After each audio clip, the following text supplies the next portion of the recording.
Hi all, welcome to Anu Karthik vlog. ಇವತ್ತು ನಾನು ನನ್ನ ಅರ್ಲಿ ಮಾರ್ನಿಂಗ್ ರೂಟೀನ್ ಬಗ್ಗೆ ಶೇರ್ ಮಾಡ್ತೀನಿ.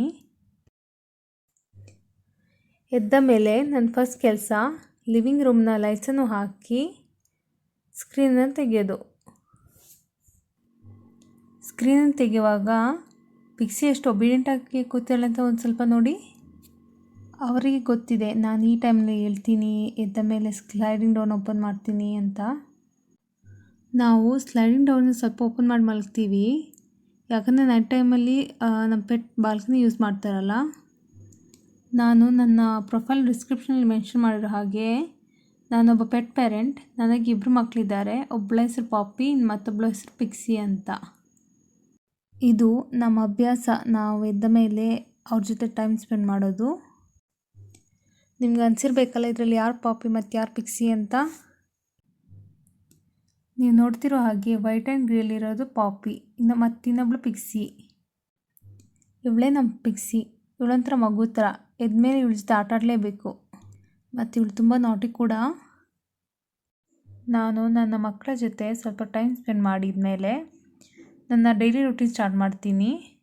ನನ್ನ ಡೈಲಿ ರೂಟೀನ್ ಒಂದೇ ಥರ ಇರಲ್ಲ, ಬಟ್ ಆಲ್ಮೋಸ್ಟ್ ಎಲ್ಲ ಸಿಮಿಲರ್ ಆಗಿರುತ್ತೆ. ನಾನು ವೀಡಿಯೋ ಶೂಟ್ ಮಾಡಬೇಕಿತ್ತಲ್ಲ ಅಂತ ಸ್ವಲ್ಪ ಬೇಗನೆ ಇದ್ದೆ. ಡೈಲಿ ನಾನು 3:45 ಆ ಥರ ಹೇಳ್ತೀನಿ. ನಾನೊಬ್ಬ ಮಾರ್ನಿಂಗ್ ಪರ್ಸನ್. ಆಲ್ಮೋಸ್ಟ್ 10 ಇಯರ್ಸಿಂದ ನಾನು ಇದೇ ಟೈಮಲ್ಲಿ ಹೇಳ್ತಾ ಬಂದಿದ್ದೀನಿ. ಹಾಗಂತ ಒಂದಿನ ಮಿಸ್ ಮಾಡಿಲ್ಲ ಅಂತಲ್ಲ, ನಾನು ನೈಟ್ ಬೇಗನೆ ಮಲಗ್ತೀನಿ. ನನಗೆ ಟೋಟಲಿ 8 hours ನಿದ್ದೆ ಕಂಪ್ಲೀಟ್ ಆದರೆ ಸಾಕು. ಈಗ ನಾನು ನನ್ನ ಕ್ಯಾಟ್ಸ್ನ ವೆಸಲ್ಸ್ನ ತೊಳೆದು ಕ್ಲೀನ್ ಮಾಡಿ ಡ್ರೈ ಮಾಡಿ ಅವರಿಗೆ ಫುಡ್ಡು ಮತ್ತು ನೀರನ್ನು ಹಾಕ್ತೀನಿ. ಡೈಲಿ ನಾವು 2 times ಅವರ ಪಾತ್ರೆನೆಲ್ಲ ತೊಳಿತೀವಿ. ಒಂದು ಬೆಳಿಗ್ಗೆ ಒಂದ್ಸಲಿ ಮತ್ತು ನೈಟ್ ಒಂದ್ಸಲಿ ತೊಳಿತೀವಿ. ಮತ್ತು ನಾವು ಮಲಗೋ ಮೊದಲು ಅವರಿಗೆ ಫುಡ್ಡನ್ನು ಹಾಕಿ ಮಲಗ್ತೀವಿ, ಯಾಕಂದರೆ ಅವರಿಬ್ಬರು ಇಂಡೋರ್ ಕ್ಯಾಟ್ಸ್ ಅಲ್ವಾ. ಒಂದು ಬೌಲಲ್ಲಿ ಅವರ ನೀರನ್ನು ಹಾಕಿ ಅವರ ಡ್ರೈ ಫುಡ್ಡನ್ನು ಹಾಕಿದ್ದೀನಿ. ಅವರಿಗೆ ಬೇಕಾದಾಗಲ್ಲ ಅವ್ರು ತಿಂದ್ಕೊಂಡು ಆಟ ಆಡ್ತಾರೆ ಅಥವಾ ಮಲಗ್ತಾರೆ. ಮತ್ತೀಗ ನಾನು ಮಾಲ್ಹಾಸನದಿಂದ ನನ್ನ ಫಸ್ಟ್ ನೀರನ್ನು ತೆಗೆದುಕೊಳ್ಳುವೆ. ಈ ರೀತಿ ಕುಡಿಯೋದರಿಂದ ಬಾಡಿಗೆ ತುಂಬ ಬೆನಿಫಿಟ್ ಸಿಗುತ್ತೆ.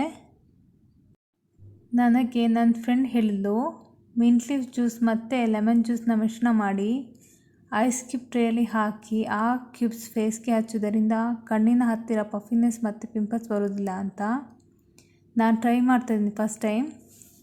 ರಿಸಲ್ಟ್ ಬಂದರೆ ಖಂಡಿತವಾಗಿ ನಿಮ್ಮ ಹತ್ರ ಶೇರ್ ಮಾಡ್ತೇನೆ. ನಾನು ಅದನ್ನು ಹಚ್ಕೊಂಡೇ 15 minutes ತನಕ ಮೆಡಿಟೇಷನ್ ಮಾಡ್ತೀನಿ. ಆಲ್ಮೋಸ್ಟ್ 2 weeksಯಿಂದ ಸ್ಟಾರ್ಟ್ ಮಾಡಿದ್ದೀನಿ ಮೆಡಿಟೇಷನ್ ಮಾಡೋಕ್ಕೆ. ಮೊದಲು ಮಾಡ್ತಾಯಿದ್ದೆ, ಬಟ್ ಅಷ್ಟು ರೆಗ್ಯುಲರ್ ಆಗಿರಲಿಲ್ಲ. ನಾನು ಆವಾಗ ಹಾಕಿದ ಫುಡ್ನ ಪಿಕ್ಸಿ ಈಗ ತಿಂತಾಯಿರ್ತಾಳೆ. ಈಗ ಪಿಕ್ಸಿ ಅವಳ ಫುಡ್ಡನ್ನು ತಿಂದು ಬಾಲ್ಕನಿಗೆ ಹತ್ರ ಹೋಗ್ತಾಳೆ. ನಾನು ನನ್ನ ಚಟುವಟಿಕೆಗಳನ್ನು ಸ್ಟಾರ್ಟ್ ಮಾಡ್ತೀನಿ. ನಾನು ಕುಡಿಯೋ ನೀರನ್ನು ಕೆಟ್ಲಲ್ಲಿ ಬಾಯ್ಲ್ ಮಾಡೋಕ್ಕಿಟ್ಟು ನಾನು ಮನೇನ ಗುಡಿಸ್ತೀನಿ. ನಾನು ಬಾಲ್ಕನಿಯಿಂದ ಬ್ರೂಮನ್ನು ತೆಗೆಯುವಾಗ ಪಿಕ್ಸಿ ನಾನು ಹಿಂದೆ ಬರ್ತಾಳೆ.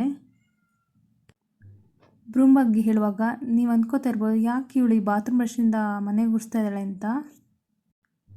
ಈ ಬ್ರಷ್ನಿಂದ ನಮ್ಮ ಕ್ಯಾಟ್ ಹೇರ್ ತುಂಬಾ ಈಸಿಯಾಗಿ ಟ್ರ್ಯಾಪ್ ಆಗುತ್ತೆ. ಆಮೇಲೆ ನಾನು 2 ಸರಿ ಗುಡಿಸ್ತೀನಿ. ಒಂದು ಬೆಳಗ್ಗೆ ಈ ಬ್ರಷ್ನಿಂದ ಮತ್ತು ಸಂಜೆ ನಮ್ಮ ಸಾದಾ ಪೊರಕೆ ಕೋಲ್ನಿಂದ. ಮನೇನ ಗುಡಿಸಿದ ನಂತರವೇ ನಾನು ಒರೆಸ್ತೀನಿ. ನಾನು ವೀಕ್ಲಿ 4 ಬಾರಿ ಒರೆಸ್ತೀನಿ. 2 ಬಾರಿ ಹ್ಯಾಂಡ್ ಮಾಪಿಂದ ಮತ್ತೆರಡು ಬಾರಿ ರೆಗ್ಯುಲರ್ ಮಾಪಿನಿಂದ. ಹ್ಯಾಂಡ್ ಮಾಪ್ ಮಾಡುವಾಗ ಎಲ್ಲವನ್ನು ತೆಗೆದು ಬದಿಗಿಟ್ಟು ಡೀಪಾಗಿ ಹೋಗಿ ಒರೆಸ್ತೀನಿ.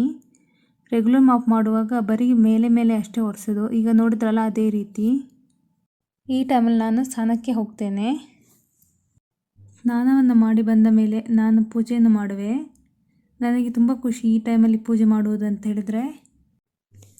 ನನಗೇನಂತ ಗೊತ್ತಿಲ್ಲ, ನನಗೆ ಈ ಟೈಮಲ್ಲಿ ಪೂಜೆ ಮಾಡೋದ್ರಿಂದ ತುಂಬ ಪಾಸಿಟಿವ್ ಆಗಿ ಫೀಲ್ ಆಗುತ್ತೆ.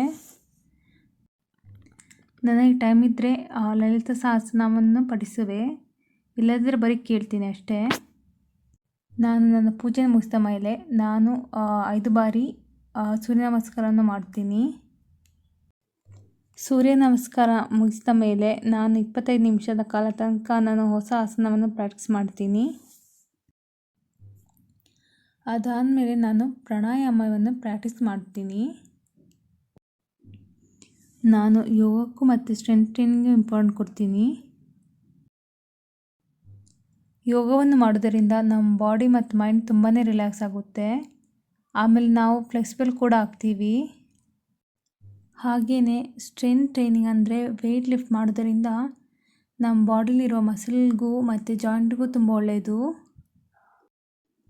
ನಾನು ವೀಕ್ಲಿ 6 ದಿನ ಯೋಗ ಮಾಡ್ತೀನಿ ಮತ್ತು 3 ದಿನ ಜಿಮ್ಮಲ್ಲಿ ಹೋಗಿ ವರ್ಕೌಟ್ ಮಾಡ್ತೀನಿ. ಜಿಮ್ಮಲ್ಲಿ ಹೋಗೋದು ಬರೀ ಈವ್ನಿಂಗ್ಸ್ ಮಾತ್ರ.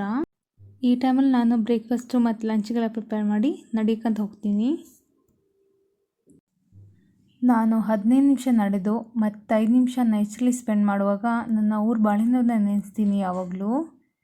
ನನಗೆ ಬಾಳೆನೂರು ಅಂದರೆ ಫುಲ್ ಆಫ್ ಗ್ರೀನರೀಸ್, ಎಲ್ಲಿ ನೋಡ್ರೂ ಮರ, ತೋಟ, ನದಿ ಆ ಥರ.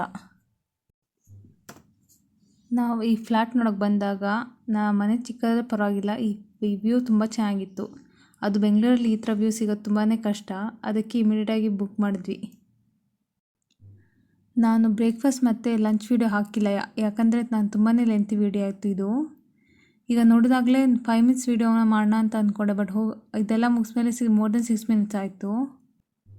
ನನ್ನ ಅರ್ಲಿ ಮಾರ್ನಿಂಗ್ ರೂಟೀನ್ ಆಲ್ಮೋಸ್ಟ್ ಎಲ್ಲವೂ ಸಿಮಿಲರ್ ಆಗಿರುತ್ತೆ. ವಾಕ್ ಮಾಡಿ ಬಂದ ಕೂಡಲೇ ಪಾಪಿ ನನ್ನ ಹತ್ರ ಬರ್ತಾಳೆ. ನನ್ನ ಅಬ್ಸರ್ವೇಷನ್ ಪ್ರಕಾರ ನನ್ನ ಮಕ್ಕಳು ಯಾವಾಗ ನನ್ನ ಮನೆಗೆ ಬಂದರು ಆವತ್ತಿಂದ ನನ್ನ ಹೆಲ್ತ್ ಆ್ಯಂಡ್ ಮೈಂಡಿಗೆ ತುಂಬ ರಿಲ್ಯಾಕ್ಸೇಷನ್ ಬಂದಿದೆ ಮತ್ತು ಇಂಪ್ರೂವ್ಮೆಂಟು ಆಗಿದೆ. ನಾನು ಈ ವ್ಲಾಗ್ನ ಮುಖಾಂತರ ಹೇಳಬೇಕಿದ್ದ ಮೆಸೇಜ್ ಏನಂದರೆ, ನಾವು ಆದಷ್ಟು ನಮ್ಮ ಬಾಡಿ ಮತ್ತು ಮೈಂಡನ್ನ ಕಾಪಾಡಿಕೊಳ್ಳೋದು ನಮ್ಮ ರೆಸ್ಪಾನ್ಸಿಬಿಲಿಟಿ. ಆದ್ದರಿಂದ ಹೆಲ್ದಿ ಲೈಫ್ ಸ್ಟೈಲ್ನ ಮೇಂಟೈನ್ ಮಾಡೋದು ಒಳ್ಳೆಯದು. ಕೇಳಿದ್ರಲ್ಲ, ಹೆಲ್ತ್ ಇಸ್ ವೆಲ್ತ್ ಅಂತ. ನಾನು ಒಬ್ಬ ನಾನ್ ಕನ್ನಡಿಗ ಮತ್ತು ನಂಗೆ ಆಲ್ರೆಡಿ ಹೆಲ್ತ್ ಇಶ್ಯೂ ಇದರಿಂದ ನನ್ನ ಕನ್ನಡದಲ್ಲಿ ಸ್ವಲ್ಪ ಕ್ಲಾರಿಟಿ ಕಮ್ಮಿ ಕಾಣಿಸುತ್ತೆ ನಿಮಗೆ ನನ್ನ ಅರ್ಲಿ ಮಾರ್ನಿಂಗ್ ರೂಟೀನ್ ವ್ಲಾಗ್ ಇಷ್ಟ ಆದರೆ ಪ್ಲೀಸ್ ಲೈಕ್ ಮಾಡಿ, ಸಬ್ಸ್ಕ್ರೈಬ್ ಮಾಡಿ ಮತ್ತು ಫ್ರೆಂಡ್ಸ್ ಆ್ಯಂಡ್ ಫ್ಯಾಮಿಲಿ ಜೊತೆ ಕೂಡ ಶೇರ್ ಮಾಡಿ. ಇಲ್ಲಿ ನನ್ನ ವ್ಲಾಗ್ನ ಒಂದು ಕೋಟ್ ಮುಖಾಂತರ ಹೇಳ್ತಾ ಮುಗಿಸ್ತೀನಿ. The ground work of all happiness is health.